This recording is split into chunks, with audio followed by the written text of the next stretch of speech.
Karen's audacity reached a dangerously reckless level when she ordered the towing of our car while my baby was still inside.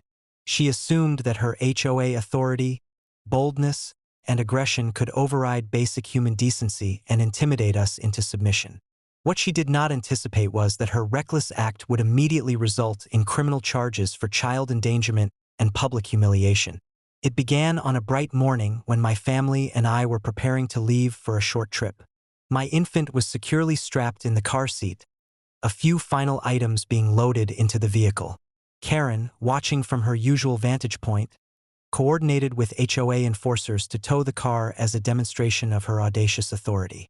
She believed her boldness and aggression would force compliance without consequence.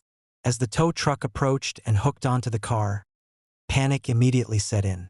The audacity of removing a vehicle with a vulnerable infant inside was staggering.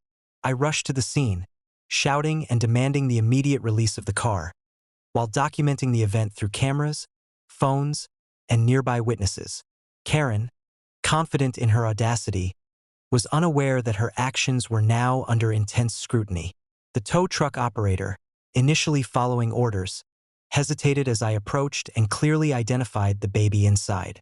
The audacious plan, meant to intimidate, began to unravel.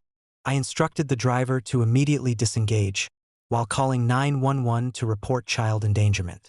Karen's assumption that her authority could override law, decency, and parental rights was proving disastrously false. Neighbors and bystanders began to gather, witnessing the confrontation in real time. Karen attempted to justify her audacity, shouting that she was enforcing HOA rules and that the situation was legal.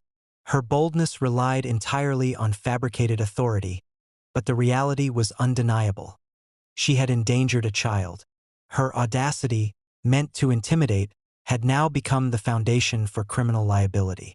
Law enforcement arrived swiftly, assessing the scene and taking statements from witnesses. Every aspect of Karen's reckless behavior was documented. Videos, photographs, eyewitness accounts, and my own detailed testimony. The audacity that had once allowed her to manipulate and intimidate was now the exact evidence needed to hold her accountable. Karen continued to argue, attempting to maintain dominance and shift blame, but her audacious tactics were powerless against law and evidence.